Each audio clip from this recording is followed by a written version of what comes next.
Hey guys, no, I'm over here. Hey guys, Prestonville Comic Book University, and we're going to be doing a spotlight on story now. I'm going to keep the chat open, try and keep the chat directly about the book if possible. I'll try and get to the stuff as I can. In the meantime, hi everybody. I am sick. Sorry, it happens. So my voice is messed up. I'm not feeling so hot. Just got out of the shower, feeling a little better. I know I'm hungry. I just can't eat. All right, so we're going to be talking about fear itself, more specifically, the fearless. All right, now, uh, Matt Fraction, Cullen Bunn, and Chris Yost were the writers for these stories. And they did a whole bunch of different stories in and of themselves. They did the main storyline, that is Fear itself, this event. This is the event that actually happened directly before what happened. AVX, the Avengers versus X-Men storyline. So, this being the case, each one of these guys took the lead in some different story or another. Camera's down there. Okay, really sick, guys. They each took the lead in a different story. There was also a spin-off story called Battle Scars, and there was another one called Fear Itself. And that's what we're going to be talking about today. You can see in the description there. Fear Itself, the Fearless. And Cullen Bunn took the script on this one. So all three of them had something to do with this. You also had Mark Bagley and Paul Pettier. They were on pencils on this. So you got all these guys involved in these stories. And on top of that, you wind up having the shivs. I know what you mean. Me too. But what do you call it? You have sorry, so that's why I can't pay attention to the chat right now. Anyway, you have all three of these guys taking the lead on something different, although they're collaborating on everything. Cullen Bunn took the lead on this, and this is my favorite story out of the story. Seriously, like there's been a couple people online who have covered the Fear Itself event. It's a good enough story that you should absolutely purchase it, trade paperback it, whatever you got to do, go ahead and check it out. But I would mostly get it, honestly, so that you can check out this story. Now, Brunhilde, the Valkyrie, she is actually the lead of this story. I know, very rare, right? She's had like 2 volumes of a solo issue. Aside from that, what else has she ever really led? You know, a couple appearances here and there. She was in the Defenders. She was in the Avengers for a while. She's in the Secret Avengers. Not a whole lot out there, but Cullen Bunn takes the Valkyrie and makes her into something amazing. The problem is she's kind of forgotten afterwards, which is a real damn shame because wow, this is one heck of a story. So let's get into this. All of this started off with Fear Itself, the Book of the Skull. It talks about how Sin, the daughter of Captain America, the daughter of the Red Skull. This was not too long after the rebirth of Captain America, where he, you remember after Civil War, he was assassinated. He was dead all throughout a couple of events, and then he came back during the Siege storyline.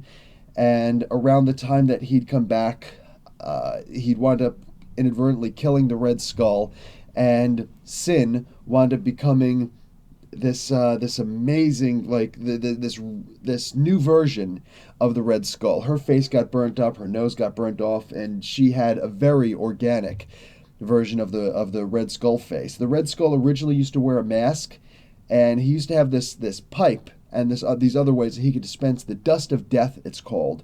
And this one time he wound up getting hit by the dust of death. He built up an immunity over the killing effects of it, over using it for a lifetime, but he wasn't immune to the effects of it hitting him and causing his skull to permanently turn into that red-faced grimace. So that's why he had this. Sin, she just wound up getting burnt. She got burnt to a singe, and that's why she looks the way that she does in this. This is covered in issue 0 of Fear Itself, the Fearless also. So you can find it in either story, but the real brief version, she goes and she finds these hammers, these 8 hammers, these weapons of destruction left by Kull, the oldest brother of Odin. Bor had three sons, as we know it, right? It turns out that and that was in mythology also, but in the standard Marvel mythology, he actually has four sons. He had Vili, V, and Odin, but the first son was Kull, and he was called the Serpent. Now, when Vili, V, and Odin had destroyed Ymir and made the universe and made Midgard and all this stuff, Kull, he didn't like the idea that they made mortals. He said, these guys aren't going to be any good. I'm going to go about and systematically destroy them. Well, he was eventually stopped, and so on and so forth. Now, it's also important to mention several things that happen here, because I'm about to get into this really soon. Odin had originally had it so that he could take souls from the earth. More specifically, like there was the worshippers there, and the mortals worshipped all these different religions. But this had to stop because of the deal with the Celestials, and this is a whole different story. But the brief rundown version: the Celestials came, and it was decided Odin had to face these things. And he faced them in the destroyer armor and all that stuff. This destroyer armor and all that stuff. Like, he made the destroyer armor specifically to fight the Celestials. Later on, you would see that Thor would have Yarnborn, his giant axe, and he would refashion it so that it could defeat celestial armor. That's what Apocalypse had used. So many overarching stories in this, and it's beautiful, and it's amazing how Marvel can do this and just make so many different stories tie into each other without really hurting each other too much. But eventually it was decided that Odin and the other Sky Fathers, Odin is the All-Father of the Sky Fathers, and he decided that we have to separate now from the mortal realm. So we can't take souls from the Midgardians anymore. The s.h.i.e.l.d, they're called, the humans. We can't take from them anymore. So that's it. We're done. They're cut off. The Valkyrior can only take from Asgardians. But that's fine, because Asgardians are always getting themselves killed. Not the main ones, clearly, but plenty of Asgardians get themselves killed. So, the light's playing tricks today, man. So, we're going to start off Fear Itself, the Fearless, with these two these two soldiers, whatever, kind of like S.h.i.e.L.D. soldiers, whatever they are. They're going in to attack, because this is not too far into the eight hammers fall around the earth, and like the Thing gets one, Juggernaut gets one, the Hulk gets one, all these different characters get a hammer. At one point, it's kind of relevant that what's his face, the Grey Gargoyle gets one. So Titania gets one. A whole bunch of people get these hammers, and this affects them. It changes them, and they become these beasts that only speak in Futhark. That's the language of the Vulcans, the Vikings, and they go around and they're destroying people. And this is probably one of the single, hands down, most destructive events in all of the Marvel Universe's history. Civil War didn't do this much damage. Even the Skrull invasion didn't do this much damage. Fear Itself probably did more destruction than any other event that I can offhand think of. Besides, you're talking about something crazy like, off-world, like the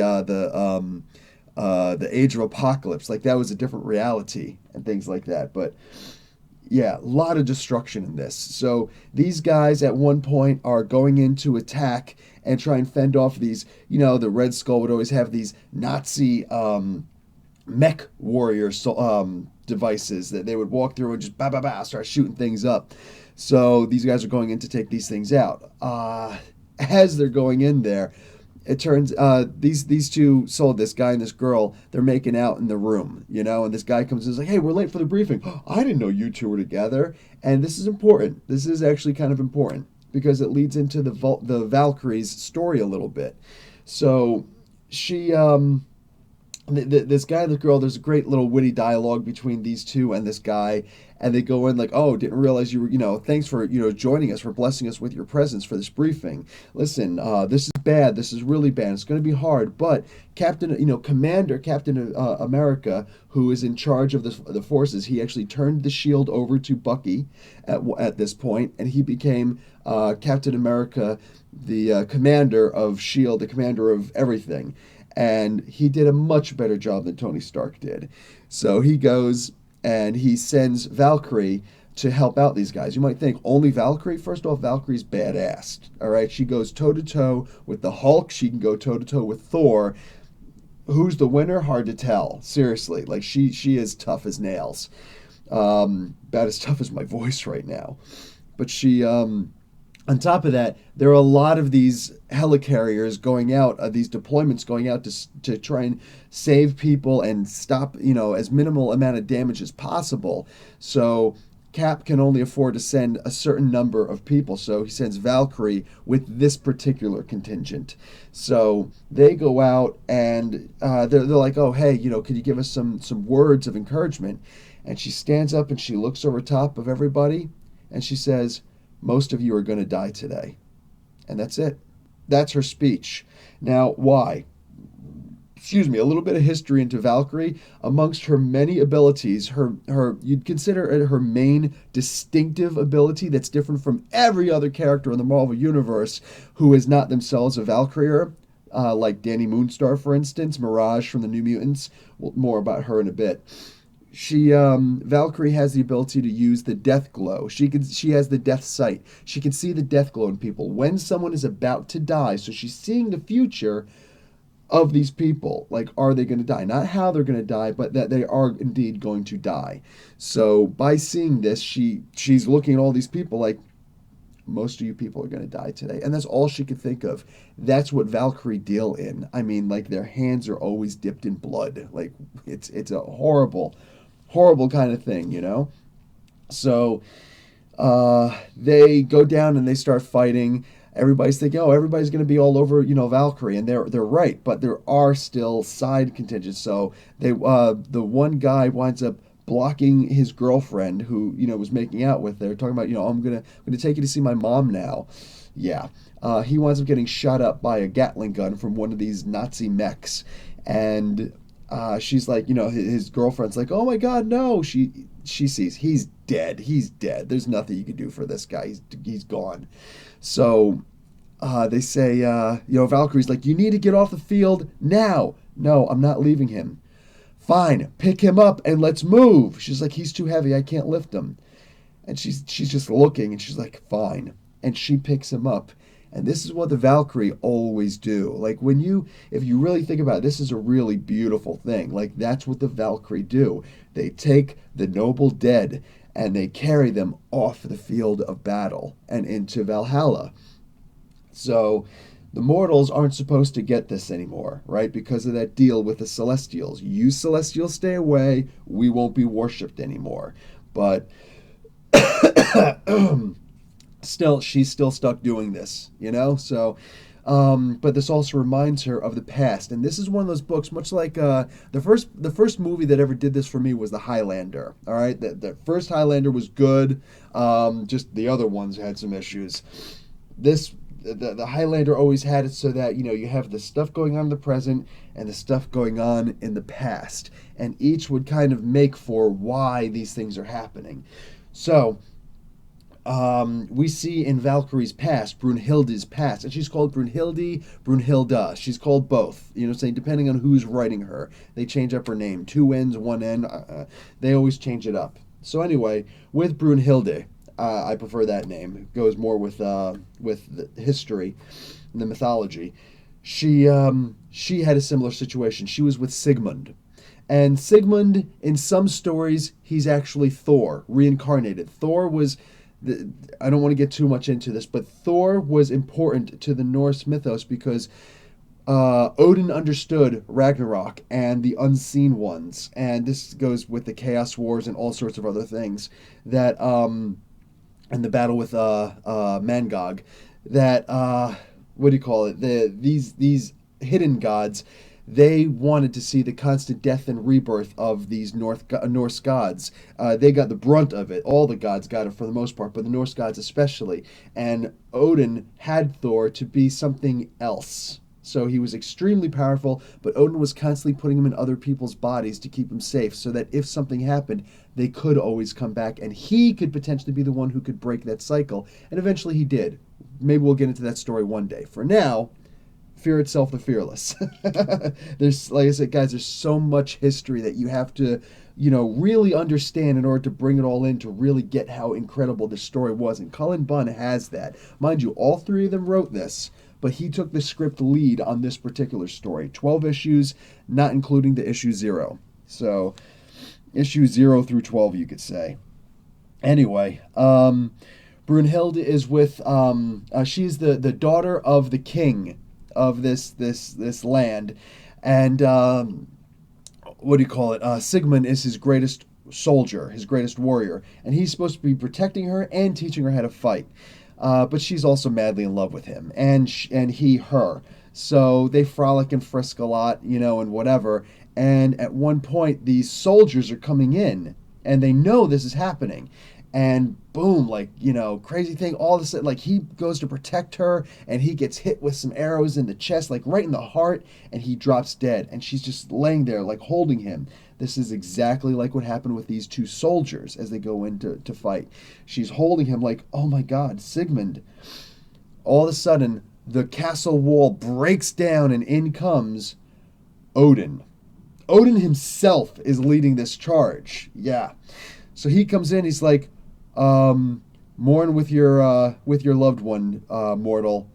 And then I'm going to go and I'm going to kill everybody else in here, and then I'm going to come back for the women and the children, including you.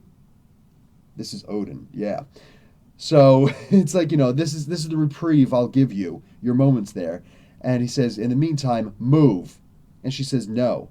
He's like, lady, I'm giving you the chance to live for a couple minutes and mourn over your dead, boyfriend, husband, boy toy thing. What the hell? You just have to move. She's like, no, I will not move. I will not, leave him here. And he's impressed. He's like, you know that I'm a god. I'm coming in here. It's like, listen, I think that deep down inside you understand what's happening here. Now, this isn't explained, but you can glean what's happening here. Cullen Bunn is explaining that this was the first purge that Odin did when Kull was taking over. Kull was trying to spread fear throughout the lands, and this is why the three brothers had to stop and put away Kull, the serpent, so that he couldn't do this this craziness. He was infecting people. He was infecting them with fear, causing all these battles all over the place. This is a part of the explanation of why the Vikings were feared, why the Vikings were going out and attacking people and doing all these crazy things. So Odin's like, I think that if you really think about it deep inside, you know that your people, you yourself, are all infected with this disease, and I have come to cull it all, to destroy all of you, to help everyone. So he's like, but you are especially brave, meaning she's not affected by this. It's like a Green Lantern moment. You know what I'm saying? If a ring was flying by, Brunhilde, you have shown the ability to resist fear, to overcome great fear. Anyway, something just as good. She gets made into a god. He says, if I grant you abilities, will you be my chooser of the slain? Because with all these people dying, there are plenty of brave people, plenty of heroes. And I think that enough of them deserve, mortals alike, all deserve to go to some kind of heaven. And I'm willing to make that heaven. And I'm going to need people to usher those people into the heaven. So he's talking about creating Valhalla here. And also there's I don't think they ever talked about it in the Marvel comics, but there are actually 3 afterlives in the actual Norse mythology. There's Hel with one H, that's in Niflheim. Hela, or Hel, is in charge of Hel in Niflheim. And then there's Valhalla, which is actually within the walls of Asgard itself, and Odin himself oversees them. And these are for the dishonorable dead or whatever dead. They go to Niflheim. They go to Hel.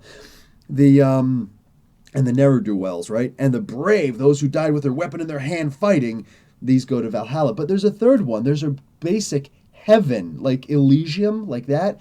And I think it was called Norfoam, something like that. Anyway, look it up. It actually does.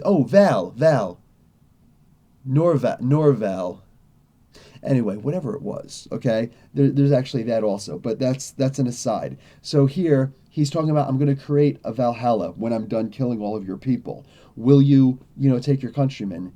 She says, I'll take my countrymen, and I'll take any anybody who dies bravely in combat.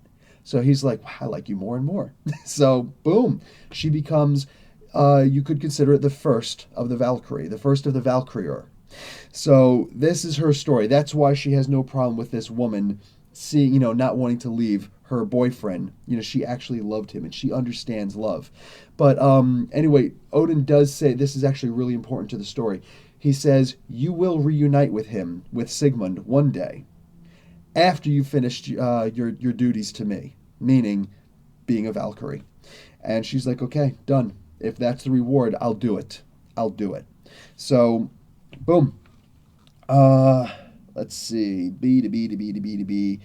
Uh, at this point, we're Battle Scars kind of takes over some points, but this is a different direction. But Fear itself, we're gonna relive issue number 1. And oh, guys, this is actually back in 2011, the end of 2011, the beginning of 2012. I had actually moved overseas and I had to see all of these things online. So I never actually owned the physical copies to any of these books. That sucks, Anyway, so we start off in issue 1. We relive Sin's birth and her training. Cynthia Schmidt, not Von. Cynthia Schmidt, the daughter of Johann Schmidt, the Red Skull. We see her origins and stuff like that. I'm not going to get into that stuff. One of these days I will do it explained in a minute for Sin. She's worth it. And you're also going to see a little bit, actually in the issue 0, you also saw a little bit of Crossbones. His origin, which is pretty cool. And we'll do him one day also. Believe that. Brock Rumlow, he got completely wasted in Captain America Civil War. Like, just for him to be killed like that? Nah, he deserves so much more destruction on his part. Forget about it. But anyway, so we get to relive that and her training and all this stuff and why she's rightful to take over her dead father's, the Red Skull's place. So Brunhilde and several Valkyrie are summoned to Earth, and they don't understand, how are we summoned? How are the Valkyrie summoned? Like, this is Midgard. Is the pact over between Odin and the Celestials? What the hell? Who would dare summon us?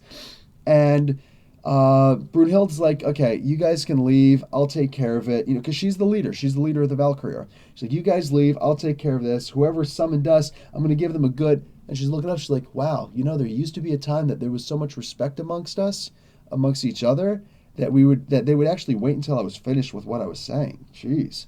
So she's walking around and she sees a dead German soldier. And she's like, I'm not carrying you. You're scum. So what the hell is this? You know what I'm saying? You freaking Nazi. And yes, I know the Nazis were different from the German soldiers. The German soldiers and the Nazis were actually different. There were two different groups there. But in this particular case, yeah, he was a Nazi. But he's saying, like, as he's dying, they didn't know what they were summoning. What the hell were they thinking? They didn't understand this. So she's like, okay. And all of a sudden, a frost worm shows up. It's like, oh my God, this is one of the most, dangerous, fearsome creatures in Jotunheim. Wow. And she pretty much one-shots it. She really three-shots it. It doesn't get a bite in edgewise. Like, she pretty much one-shots this thing in a heartbeat. So, like, one of the most fearsome creatures on Jotunheim, the land of the giants, and she just, boop. I was surprised it wasn't from Niflheim. That's a colder place, but whatever. Jotunheim's pretty chilly. So maybe that would have been an ice worm over there. So at this point, we kind of jump all over the place. It's one of the reasons why I'm explaining this story. We see her talking to Captain America after the initial. This is important. All of this takes place after Fear Itself, issue number 7. That's when Cynthia was actually defeated, when all of the hammer wielders were defeated. And this is Fear Itself, issues 1 through 7, and there were more. There were other issues also, but there were also all of the side issues also. Like, the Hulk actually went into Transylvania and had to fight Dracula and his people. Like, that's one of the 3-issue side stories that were going on. There's just all these different side stories. The Grey Gargoyle goes into France, and that leads into probably the coolest Iron Man story I've ever read. This one issue, really amazing, and an aftermath of this event. I'd like to get into that one day. I'd like to have gotten into that when I talked about Odin. You know what? That's what I should have done. one of these days. Anyway, oh, and also, guys, you can see description below. So many different explained in a minute characters, including many of the Thor Ragnarok characters that are being displayed. Um, what do we have here? Where the heck was I? Oh, she takes us to the she has a conversation with Captain America. This is after all of these hammer wielders have been wasted, and all of the hammers for the most part have been gathered. All right, not all of them, but for the most part, all of them. And she's talking to Cap. She's like, "Listen, I want to take these things." And Captain America, he explains later how he was wrong. He was wrong. Not that she was right, but he was wrong for not even listening to her. He's like, I don't want to listen. What are you going to do? Bring them back to Asgard? No, you can't take the hammers. They were supposed to be entrusted to the Asgardians in the first place, to the so-called gods. I'd rather put them in the hands of men. I'm in charge of things now. I'm going to take care of things. I'm going to put these things in holes that no one will ever find. All right? Earth needs to be defended by Earthlings. We don't need the gods. Like Odin was just about to kill every single one of us in order to make it easier to fight his big brother. Come on. You know what I'm saying? Plus his shield was broken. He was a little bit pissed about that. So, actually, I think that happened a little bit later. No, it didn't. Nope, this had already happened. So, and he got it back with a little Uru addition to it. So anyway, we have he's saying no, you can't take the hammer, any of the hammers. She's got her own opinion on what she's going to do with it. So she goes and she is going to take the hammers. And the first hammer that she sees is s.h.i.e.l.d. s.h.i.e.l.d. is who Cynthia Schmidt wanted becoming, the new Red Skull, the Red Skull's daughter. That's who she wanted becoming, the ultimate of the hammer wielders, s.h.i.e.l.d. So she sees that hammer. She's like, yeah, I'm taking this. And War Machine steps in to try and stop her. Come on, man. No chance. No chance. So she takes him out, and bada boom. She takes the hammer and she leaves. She also winds up getting another hammer while she's out there, and she's bringing him back to a little hut. This little hut that she's got. Now, I don't think it's going to spoil too much right now, but this hut is actually part of her soul. The Valkyrie all have the ability to make their own home, their own longhouse, so to speak. And this is a big deal in the Norse mythology, and it's also a big deal, a small deal, unfortunately, in the Marvel Norse mythos, that each and every one of the major gods has their own longhouse, their own hut that they live in. Including like Heimdall, he's got his own little hut at the base of the Bifrost. So he can guard it, and he can also go home once in a while. That's where he keeps all of his his extra hats. He's got a lot of hats. All of them do. So she's like, okay, yeah, I'm done. So there's this elf there, Torgar, I think his name is, and he's not important to this at all. She keeps taking the hammers back there, like, listen, store them away, blah blah blah, whatever. So she's got a plan.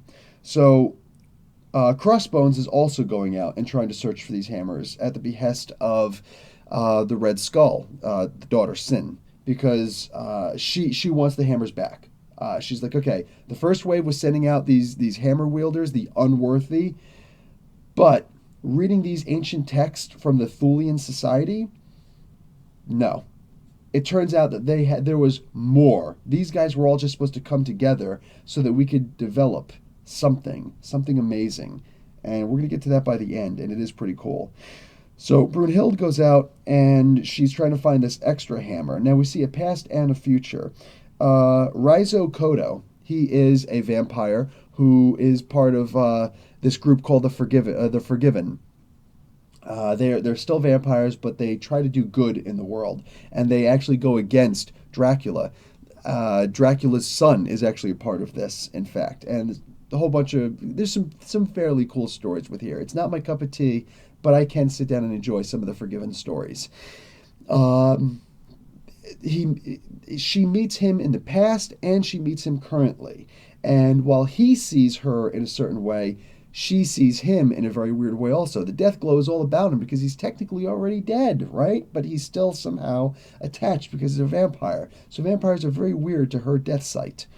And he sees her as something amazing, something who will not stop ever in righteous fury, and he respects that. So they have a fight. He's way more, believe it or not, it's not that he's necessarily skilled more than her, but they have both lived for an eternity, but he's just so much faster than her. The trick is, she's a damn beast. And he says, like, okay, I don't like your ham-fisted way of doing this, but you are sick. You are awesome. His sword, his katana, is actually able to cut her skin, her very dense Asgardian skin. But still, as tough as she is, she grabs onto his katana because he's cutting her up all over the place. She grabs onto his katana with her bare left hand, and she's got her sword up like, "Do you want to end this now?" So he's like, "Yeah." So that was really cool. That's just, to me, that was just badass. You get a bunch of badass Valkyrie moments in here, Brunhilde moments. So they destroyed this hammer, but the essence is still there. So it's like, here, we were gonna bury this, but I think that I get the feeling that you know what you're doing more than we do. So by all means, take it. As she's leaving, she's attacked by the secret defenders. Excuse me, the secret Avengers. So you got Sharon Carter, Agent 13. You got Black Widow with a couple of Uzis. You've got Prince of Orphans, who, to the best of my recollection, this is the last time we'll ever see him. He was a big deal in the Immortal Iron Fist stories. And Prester John, a very little known character who I would love to do, explained in a minute, but I've got no reason whatsoever to do him, except my own morbid curiosity, right? But I will one of these days get to both of them. They Prester John is there, and just a few other guys are there. Nobody particularly impressive. Nobody's going to take out Brunhilde. You know what I'm saying? So she could take these guys down. Doesn't even need to because a whole bunch of vampires attack and they want the hammer too. So she's able to get away. Sharon Carter actually gets bit by a vampire. Yeah, she should be destroyed, but Brunhilde has several of the apples of Idun. You can say Idun, whatever. Idunn. She is a goddess. I'm glad that she's mentioned and even shown sometimes in the comics, including in this storyline, the Fear Itself, the Fearless. I know she's shown in the last issue, and I think in an earlier one also.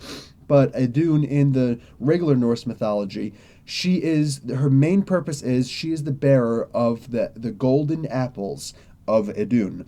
She hands these apples to the gods, and sometimes it's every day they have to eat it. Sometimes it's once a year they have to eat it. Just whatever. As long as they eat the apples regularly, they will live forever. They cannot die from natural causes, disease, anything like that. The only thing that can kill them is death, like murder. Like if you get a freaking sword through your heart, you could die. If you get your head cut off, you could die. If you lose all your blood, you're dead.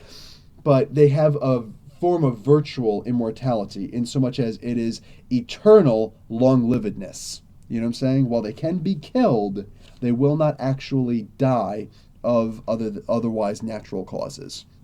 So they're allergic to swords. Let's just put it that way.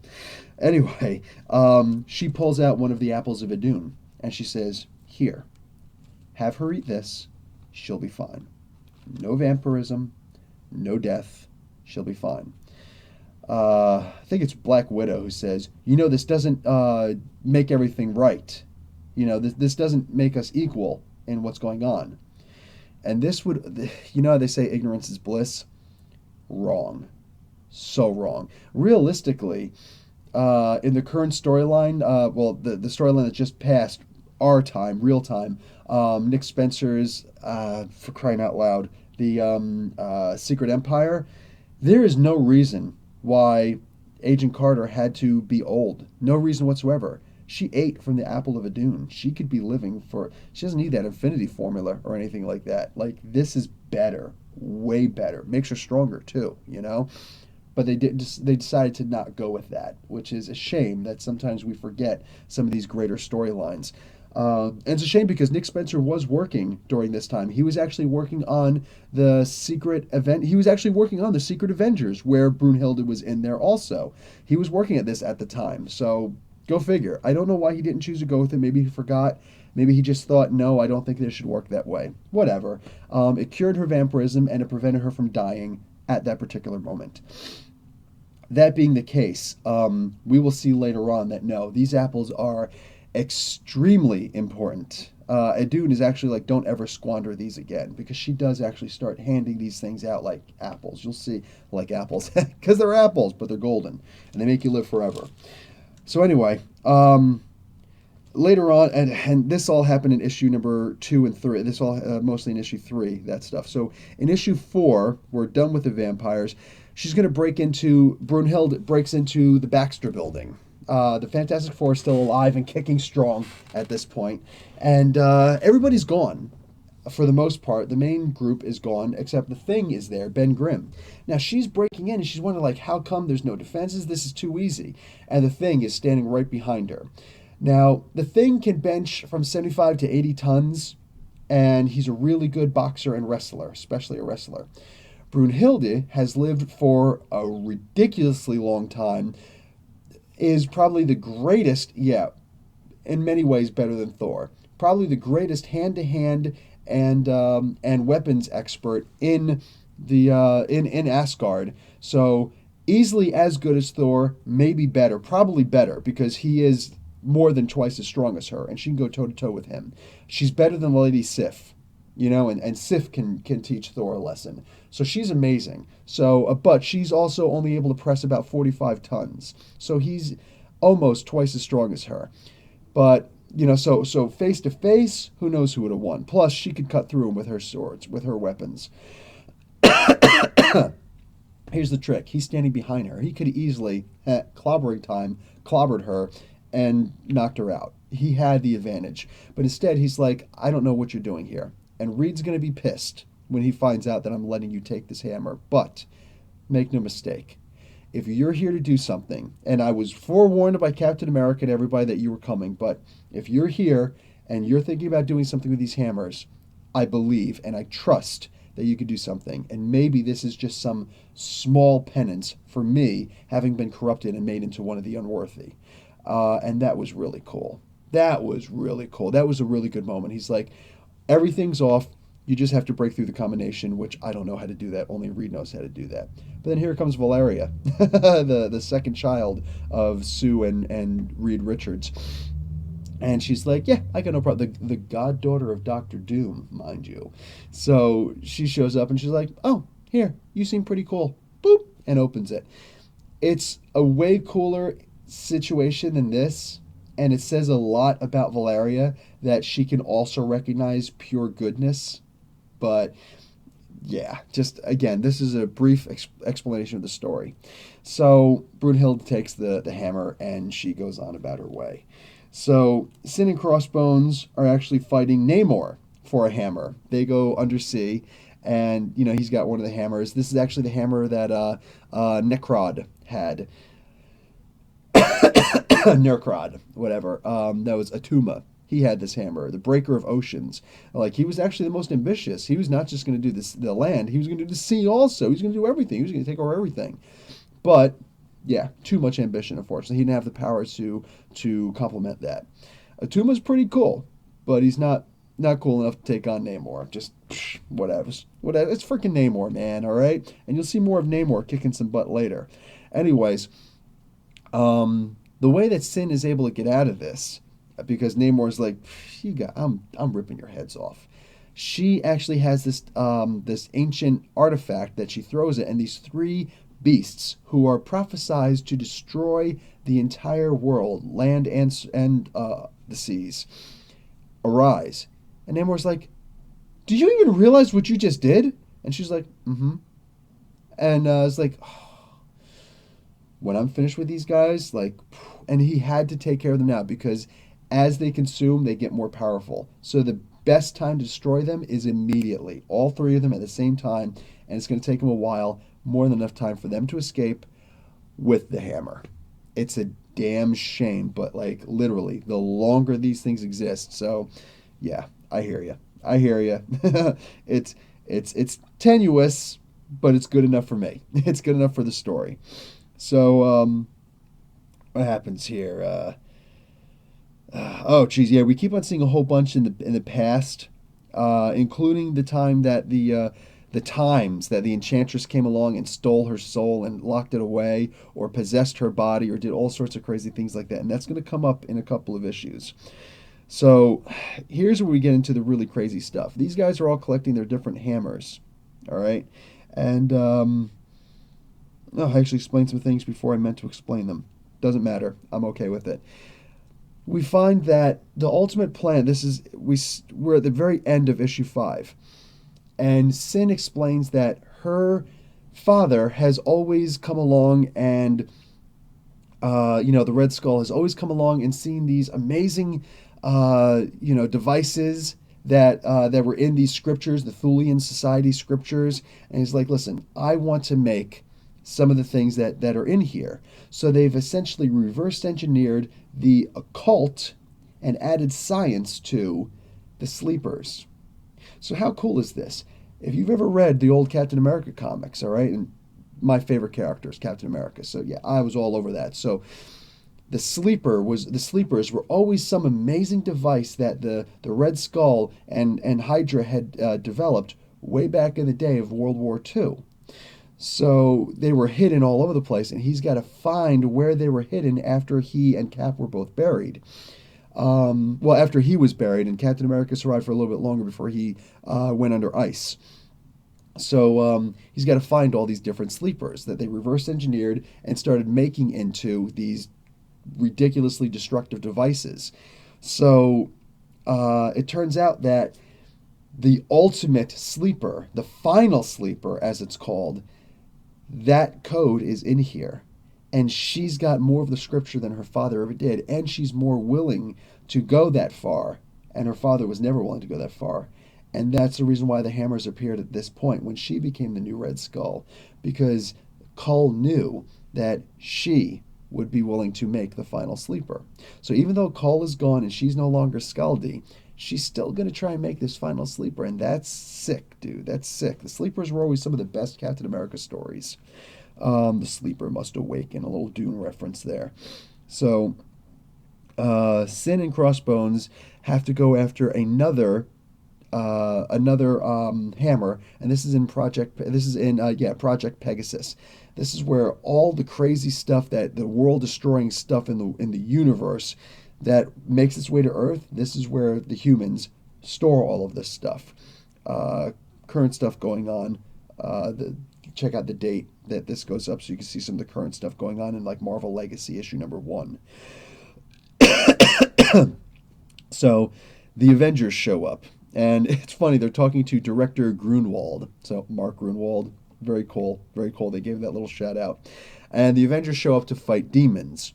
So while all this crazy stuff is happening, this is in issue number 6, Crossbones is infiltrating Project Pegasus, and he's like, wow, like, there's the hammer. Like, is this really going to be that easy?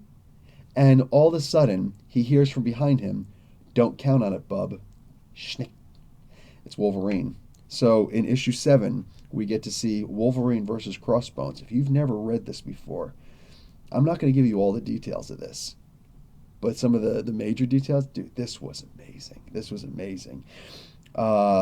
So starting off with issue 7 now, while everybody's fighting outside, and Wolverine and Crossbones are fighting inside, right in front of this hammer. They're going at it with each other, and Crossbones is just what do you call it? Wolverine like stabs Crossbones at one point. He slices him across the gut, and he's like, is that all you got? And meanwhile, he takes his machine gun, puts it up to Wolverine's gut, and just fires and just unloads full auto, and they both wind up falling down. But Crossbones gets up and Wolverine doesn't. There's no special magical bullets or anything like that. He gets up and he's like, you healers, man. You think that you're the first healer I ever had to fight? It's like, you know what the problem with you healers are? You get used to the idea of just laying down and letting your body stitch yourself up. You think this is the first time I've ever had to super glue my guts back inside my stomach? You people aren't used to handling pain. That's your problem. That's why I can keep going, and you can't. Shoots him in the head, like the adamantium skeleton still. Yeah, this is long before the Old Man Logan stuff or anything like this. This is actual James Howlett Wolverine. So, shoots him in the head and everything, and just whatever. Wolverine still gets up and he's like, super glue this, and just boom, puts his, because his healing factor is freaking fast, and puts his claws right through um, Brock Rumlow, Crossbones. So he drops. But before he actually dies, because he is about to die, um, Wolverine suddenly gets blasted with fire. Not just any fire, hellfire. Like Ghost Rider? Nah. Damon Hellstrom, the son of Satan. So he's actually the son of Satanish, sister of Satana, or brother of Satana. Anyway, he shows up and he actually fries Wolverine. I thought he was a good guy. Wolverine also has a really good down talking to Brock before he goes down. And he's like, he's basically calling, he's like, you're a freaking racist. He's like, like, I know how all you fascists are, all you white supremacists or whatever, you Nazis. He's like, you think that us mutants, we're just, we're all just beneath you, right? Well, now who's beneath who? You know what I'm saying? And that's the mutants always stick together. And you're going to see that later on in this also. Just forewarning. Not with Wolverine, though. So Hellstrom drops Wolverine, and then he uses his Hellfire to heal Brock. And it's like, what are you doing? And he's like, oh, yeah, I'm supposed to be one of the good guys, right? Thing is, I see the future, okay, ish. He's just foreshadowing. He's like, and I see that, the interests that you guys are in for are in my best interests also. So I'm kind of switching sides a little bit. It's funny because outside, Doctor Strange at one point was talking to Cap. Cap's like, dude, we need some help over here. And, find the source so we can take it out so that we can get rid of these demons because they're not stopping. We can't destroy these things fast enough. Hawkeye's out there like, I don't have as many arrows as we have demons, So Doctor Strange's like, if Hellstrom was here, it would be easier. He'd be like, forget about Hellstrom. I need you to do this. Meanwhile, he gets bit by a demon as he's fighting Sin. It's like, wow, it's wild. And Strange is like, Hellstrom wants to be the Sorcerer Supreme, but he's never around. He's never around when you need him. This is actually around the time that Brother Voodoo was Sorcerer Supreme, and he just died. So there is no current Sorcerer Supreme right now. It's up in the air. But anyway, yeah, Hellstrom has always tried to vie for Sorcerer Supreme. He's not worthy. He's not worthy. So we get to see that, where was I? I kind of went all over for my notes. But we get to see that at one point, Doctor Strange goes off and he starts looking for help. And he's like, oh, I found the source. Cool. What am I going to do? And he turns around and he's like, oh, looky. And here comes Valkyrie, Brunhilde, on Aragorn, her winged Pegasus. Obviously, it would be winged if it's a Pegasus. But the idea is Aragorn comes flying up with Brunhilde on the back. It's like, you better not be trying to stop me. He's like, and this is Doctor Strange. This is the gall, the freaking bravado of Doctor Strange. Oh, no, I'm not trying to stop you. We actually need your help more. Like, enemy of my enemy is my friend. Like, I'd rather you than them, okay? And just so you know, though, in my astral form, you couldn't hurt me anyways. Did you really have to throw that in? So, of course, she turns around. See this sword, Dragon Fang? Mother fathead, I will cut you down. You'd be surprised what I can do with this thing. So he's like, okay, never mind. Okay, fine. What we need is, like, dude, Strange, sometimes shut up. You should be doing your incantations, not talking about how tough you are. Come on. So, Strange is kind of like one of those glass cannons. He's got great shields and he's really powerful, but literally just, psh, you know what I'm saying? A little bit more than that, but yeah, maybe. Anyway. So, it's funny because the way that... anyway, she goes down, she destroys this thing, and it gets rid of the demons. But as they're doing this, Brock is like, what the hell is healing me? He's like, oh, it's Hellfire. My father and countless other demons have used Hellfire to keep the demons under his employ, his soldiers, fighting for just a little bit longer so they could destroy his enemies. That's sick. So he's actually keeping him alive long enough so that his body can stitch itself together. Disgustingly sick. So,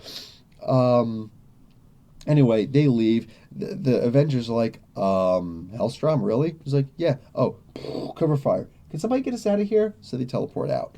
They've got members of the Thulian Society with them.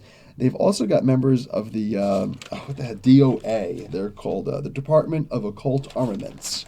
I can never forget, or I can never remember how the it's not an acronym because it's not DOA, but what do you call it? How the nomenclature for that works? The initials DOA.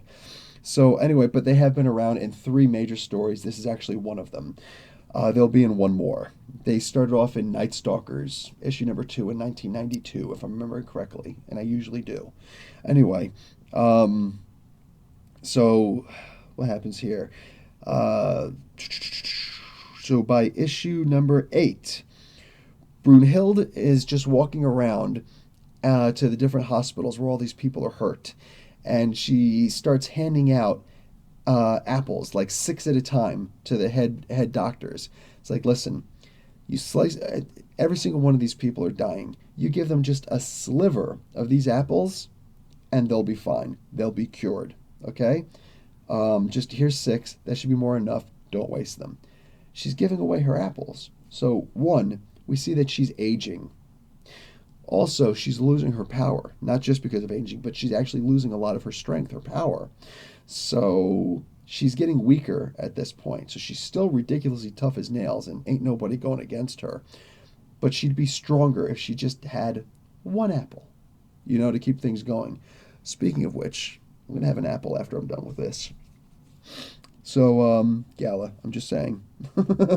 So, she then goes off. This is by issue 8. She goes and she has a conversation with Danny Moonstar. Danny Moonstar, Mirage of the New Mutants. There was a time when there was actually, I think it was their first annual. I think it was annual number 1. I could be wrong on that one, but anyways, one of their annuals where they actually went to S.h.i.e.l.d. The X-Men always used to cross over everybody used to cross over their annuals. So the X-Men would cross over their annuals for one big long story. The Avengers would cross over all those and so on and so forth. But at this one point, the X-Men crossed over theirs when they went over to Asgard. Storm actually became kind of like a goddess. She actually did become a goddess in a sense because Loki imbued her with power. So she'd be a goddess in the sense of like the Wrecking Crew would be. They had the powers of gods. They're not actually gods. So she wasn't actually a goddess, but she always considered herself a goddess. And for Earth standards, rightfully so, absolutely. Ridiculously powerful mutant. Anyway, more on that later. Danny Moonstar is still a Valkyrie. She once a Valkyrie, always a Valkyrie. So Brunhilde comes and she's like, "Oh, let me help you out." And she's helped her several times in the comics. So she's like, "Yeah, here's this hammer. Like, are you gonna do good with it? Okay, I trust you. Go." She's the leader. But all of a sudden, Emma Frost shows up, and she starts trying to go into her mind. She's like, "Captain America is going to be really happy what I'm doing for him by capturing you. But on top of that, no, you're not taking this hammer. This hammer did too much damage to mutants." And again, mutants always stick with each other, and sometimes annoyingly so. Like if you're like, "Oh, Marvel, the best thing about Marvel is the X-Men, is the mutants, and whatever, and the mutants are the best, and I don't care about anybody else," then you'll completely agree with everything the mutants say. If not, you'll recognize that sometimes the mutants do things that are just absolutely wrong. And by that I even mean the X-Men. They'll do things that are absolutely wrong. But whatever. It is part of what makes me love them so much. They absolutely stick together like nobody else does in the Marvel universe. Nobody. So honestly, the best I could do to compare them would be going over to the DC universe, the New Gods, the way that they stick together. You know what I'm saying? Like on New Genesis, they stick together like that. So anyway, Emma Frost shows up and she's like, "Yeah, I'm gonna just take you down, open your mind." And she goes into her mind. The problem is that Brunhilde, I did mention very briefly out of necessity that Enchantress was in her mind a lot, for eons, practically for eternities. So she's used to this, and she's able to overcome Emma Frost in a matter of seconds, like maybe 10 seconds, maybe less. And she's like, "Oh no." And she picks up the hammer that she came for, and she hits Emma with it. Now, Emma does turn into her diamond form fast enough, which is a good thing, because I don't think Brunhilde held back. even in her diamond form, Emma is laying there like just she's out. She's not standing back up. You know what I'm saying? She's barely conscious. But as Valkyrie flies off, like I almost feel like she should have finished her off right then and there. But I still love Emma for all the flaws that she's got. So she's sitting there, and Danny Moonstar is like, why did you try and attack her? Did you actually think you could take her on by yourself? Like, really? Even you? Because she's a god. That actually means something. Being a god in the Marvel Universe actually means something. In the DC Universe, it doesn't. When you're talking about Superman, like, Superman's not a god, but he could kick a god's ass any day of the week, right? Not in the Marvel Universe. It's not that easy. So, yeah, she's a god, and she takes Emma Frost out. Now, as she's flying away, Emma says, yeah, but I have a backup plan. And as she's flying away, she sees, by the end of this issue, Storm. So, once issue 9 starts up, Storm of the Mutants, Aurora Monroe, who once held a facsimile of Mjolnir. She never actually held Mjolnir proper. That was only in a what if. The actual Storm holding Mjolnir, no, never happened. She did hold a facsimile though, and it was cool for a little while. She held it for a little while. It was always cool. So she's like, listen, I know you used to frolicking with your other little gods out there, but I too am a goddess, and it should be understood that no, she's not. No, she's not. For all her talk, she absolutely is not. She's not just cosplaying a goddess. She's ridiculously powerful, but no. No. You could say for all intents and purposes she is, but she's not. So right now, she's over top of a huge sea. I think she's actually over top of the ocean. So she's pulling up hurricanes and typhoons and everything, and just she's in her element, and flying through the sky. What do you call it? Valkyrie is on Aragorn on a flying horse. She's like, dude, this isn't good. She's like, I can't even get close to her. She's like, you know what, Storm? You're too much in your element here. So here's the deal. I'm going to fly over that populated area and make sure that you can reduce your powers a lot. She's like, what? That's something I'd expect from a villain, not from you. And she's like, yeah, psych. And she flies up and then turns around, jumps off of Aragorn with the hammer, cracks Storm right across the head, knocks her clean out. Like she doesn't have a diamond form. You know what I'm saying? So she clearly didn't go full strength, because she could have taken Storm's head off and you'd never find the head. You know what I'm saying? It would be molecules. But instead, she thwacks her and then props her up, gets on Aragorn, and flies off again. Again, Storm is amazing, and I would put Storm up against almost anybody. But when you're talking about gods, no. No, I would not. So that was the battle was actually a lot cooler than that. You'd have to actually read the comics for that, but just a topographical, yeah. So we also see the main plan is revealed, that Brunhilde is capturing all these hammers. She's trying to capture all 8 hammers, because the Valkyrie, when they make that little hut, that longhouse that I explained earlier, if a Valkyrie dies, everything about her dies, disappears, and goes off into another dimension, so to speak, including her house, because that's a part of her soul. So if all the hammers are inside the house, she will leave all of the earthly planes of existence, and no one will be able to reclaim those hammers again. So that's how important this is to her. That's her plan. Make all these hammers leave existence, and she's willing to sacrifice herself in order to do that. So my wife has given me a Facebook message that says that, so she's probably watching me live also, that's saying that, what do you call it? She can keep the kids for another 30 minutes. So I've got 3 more issues to cover. Most of it's fighting anyway, because the story's all in the beginning. So issue 10, the bad guys are overwhelming the Valkyrie, and, I missed one key element. Crossbones finds the hut. So, at one point, Hellstrom, he's talking to Sin, and he's like, listen, you can't read these stories, like I can. okay? And I'm seeing things in here about the Valkyrie, and he's explaining this is what the Valkyrie can do. They can make these hammers disappear from existence. So Sin completely freaks out. She's like, whoa, no. Crossbones, you get all of my hammers, especially mine, now. So the DOA has a spy, part of one of the spy manifest in there. And so she knows where the hut is. So now's the time to move. So they go in there at the exact time that Captain America and Doctor Strange go in to have a conversation. So they find out what's going on. They understand completely what's going on. And Captain America's like, listen, I still don't know that you're right, but I do know that I was wrong for not listening to you. This is where he explains everything. Cap's cool. He's one of the few characters in the entire comic books, period, who will say, okay, listen, I was wrong. And not like, okay, I may have been slightly off. No, he'll tell you flat out, I was wrong. I made a mistake. You know what I'm saying? So one of the things, just give mad respect to Captain America. Anyway, he explains at one point, nope, she's not watching because I also get a text message. So anyway, so he explains that, listen, I understand what you're doing, but you need us to help you out. So the main reason why they're here is because Brock Rumlow shoots a big, I think it's like a version of an M203 grenade launcher and blows up the hut. Most of it just caves in.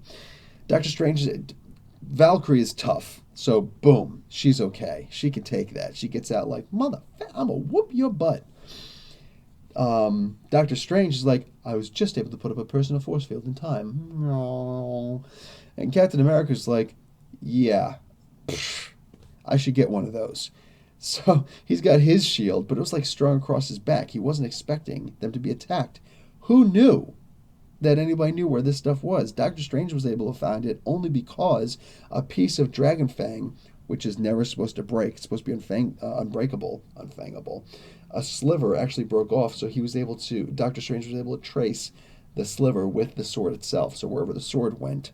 So that's how he was able to find her. But nobody else should be able to find this place, but there was already a spy in her bag with the hammer. So turns out they were able to find her also. Anyway, so Cap he's just a regular guy for the most part with a super soldier. So he's not dead, but he's hurt. He's out of the battle. She tells Doctor Strange, get out of here, get him out of there. This is my fight. They leave the shield behind. Kind of cool, because she used the shield in this hand and Dragon Fang in this hand and goes right at them. And she's about to take them all out. But they do wind up getting overwhelmed by demons at one point. So it's a really cool battle, a whole bunch of cool stuff there. They wind up escaping before Brunhilde can kill all of them. Like, that's how badass she is. So the one guy is still alive, this guy called Innards.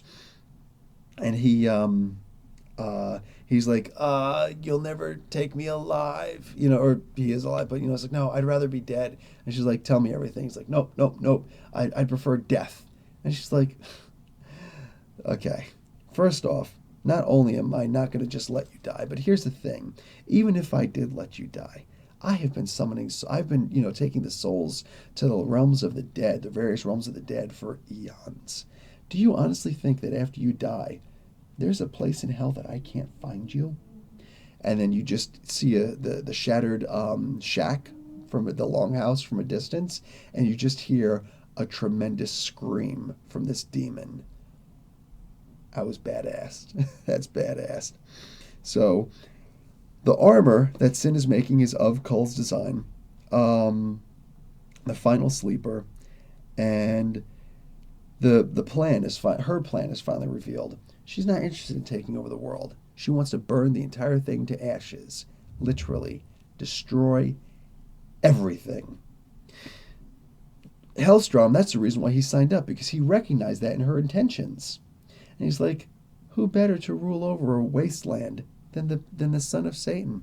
So this is going to be his claim to fame. This is how he's going to get in the upper echelons, is by ruling over a destroyed Earth. So yeah, you can see where that's coming from. The only person who doesn't have a liking for this is Crossbones. He's got an issue with this. He's like, as much as I hate the world and the state that it's in, I still kind of want it to be around. And I really just want to be me and Sin running around causing trouble, bringing the ruckus. So he's not happy with it. So this being the case, He goes outside and he's trying to contemplate all this stuff, and all of a sudden Valkyrie shows up and hits him, and she's like, "Oh yeah, by the way, Avengers assemble." So all the Avengers show up. That's how Cap gets his shield back, and everybody's fresh except for Cap. Cap's uniform is still messed up, but Cap don't quit. So they go in and they start attacking. Brock runs in, Crossbones runs in to tell Sin, "Hey, be careful, they're here." She's already laying on the ground unconscious. He's like, "Hellstrom, what did you do?" It's like, isn't it obvious? She's inside that. So there's the final sleeper. This is Cull's version of the Destroyer armor. That's called the Serpent.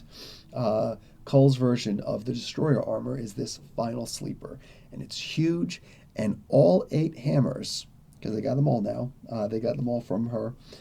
All 8 hammers are on this big whirling flail that he's got. So when, it spins around, it actually keeps it in the left hand, spins it around and wham, you get hit with all 8 of those hammers. So this thing is just pure beast. And like the Avengers are trying to hurt, we go into issue number 11, they're fighting the sleeper. Namor is able to hurt it with his fit, like flying by and getting an occasional Imperious Rex, boom, hitting things. But most of the guys there, like the Red Hulk, can do some damage. Most of the people there can't do a whole lot. Thor is dead at this point, mind you. He's not going to come back until around Siege proper. Excuse me. No, not Siege proper. Excuse me. This is after that. But oh yeah, he comes back at a little bit later. What do you call it? Anyway, the whole stuff with them being in Oklahoma. So anyway, bow.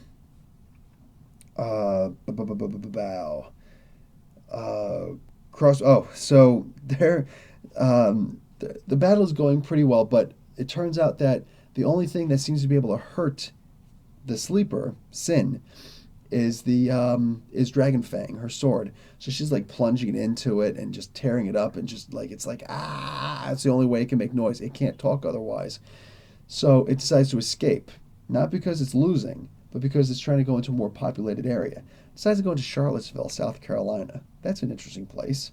So it goes into a more populated place to cause as much destruction as possible. So Doctor Strange is about to leave because all the flyers have to go and try and minimize this as much as possible and bring it down under Cap's leadership. So Crossbones interjects and sees Doctor Strange by himself. It's like, here's a couple extra pages. I'm helping you because I don't want the world to burn. So Sin is really hard to hurt. Like almost nobody can hurt her. And then at one point, she actually releases her ultimate weapon, which is fear. It is an organic fear. It's an unnatural fear. It's an inorganic fear. It's purposed, and everybody's just experiencing their worst fears. And like even Wolverine's laying on the ground writhing. Hellstrom, Damon Hellstrom is laying on the ground. Get them off! Get them off! It's like, oh, so that's your hell. Interesting. So you get to see a bunch of different people. Even, and this bugs me a little bit, but whatever, even Captain America is like, no, must not fall. And he's able to put his shield on the ground and take one knee. Maybe it's both knees, I don't know, but whatever. And he's able to hold himself up with his shield, but yeah, everybody else is writhing on the ground. Crossbones, they show he's fearless. And no, this doesn't bug him at all, which is interesting. That's very interesting. I'm just gonna go with it. Whatever. I think that Cap should have been able to deflect it also, but whatevs, man. Anyway, Valkyrie is able to find Aragorn because Crossbones stole it at the shack, and he was actually thinking about shooting it right there on the spot. Anyway, she finds Aragorn and flies in, but Aragorn gets overtaken by the fear also. She's not, because she is Asgardian, so it's a natural, get out of here, GTFO with that crap.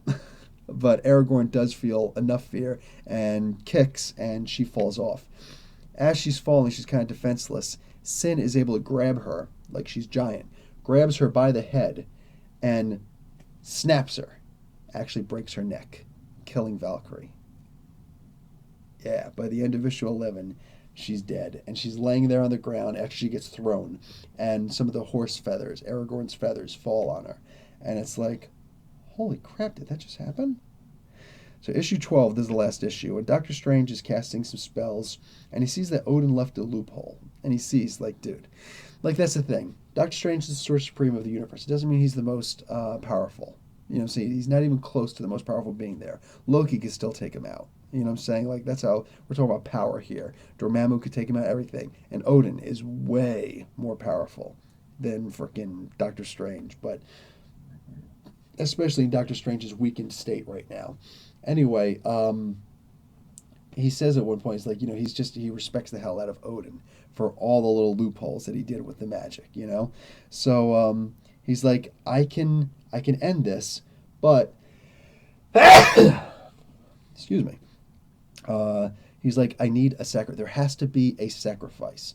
The sacrifice doesn't have to be, the easiest way to do that is just kill somebody, right? No. Instead, Valkyrie is dead, and she's in heaven with Sigmund. And she's like, I miss you so much. I love you so much. Wow, this is awesome to be with you. But here's the thing. I'm a Valkyrie, and I've seen so many dead, and I've seen this place so many times. And the dead, I see the dead so differently, and they see me. You know what I'm saying? The dead, when they see a Valkyrie, it's very different. So, like, that's kind of a big deal. That's kind of a really big deal. And she's just like, I can't stay here. I'm sorry. Like, I miss you so much, and I fulfilled Odin's wish, but maybe he knew. I think he knew. So I have to leave. And he's sad, but he also sees her that she is a Valkyrie. So there's that. So she does leave. So that's the sacrifice. She sacrifices heaven and eternal, love with the man who she grew up loving. And, like, the whole purpose for her to be a Valkyrie was to get back to be with him. So Valkyrie comes back, and push comes to shove, she destroys the sleeper. You want more on how and all that cool stuff? Like, it's a pretty cool battle. Get the books, But Brunhilde is, basically, to wrap things up, Brunhilde is forgiven. The Captain America's like, like I said, I see what you were doing and everything. I see how important it was, and it does make more sense what you were planning on doing. In the meantime, Frigga, the wife of Odin, she's pretty much in charge, along with, like, Idun and a couple other female goddesses. They're going to actually take charge of Asgard now. Asgardia. Now it's all from that point on. Asgard is called Asgardia because it was actually on Earth. So Asgardia. Anyway, yeah, with the women in charge, things just seem to go so much smoother, and there's so much less war. Granted, it's because the final wars happened because of Thor and Odin and all that, but regardless, led to Baldur being the new king of the dead, taking Hela's place after freaking Angela took over and became the new queen of the dead. Yeah, all sorts of crazy, wild stuff. And Hela's now on the rebound with Thanos. Oh, God. Anyway, so Captain America forgives her, and it's like, whatever, man. Like, it's just, I get it. I get what you're trying to do. And if I were in your place, I would have done the exact same thing. So, yeah, my bad. I was still hurt from everything that had happened, So, awesome. And on top of that, he's seeing something that most mortals will never see. He's seeing the Valkyrie, at least 8 of them, but I think it's more, picking up the hammers and flying off. And he's just like, wow. Like, when you think about it, what warrior on Earth deserves Valhalla more than Steve Rogers? Check out the Ultimate Comics for more on that. Anyway, he just sees this as like, wow. And it is actually a really cool moment. For me, I thought it was really cool. It was a really great touch on Cullen Bunn's part. So they, sorry.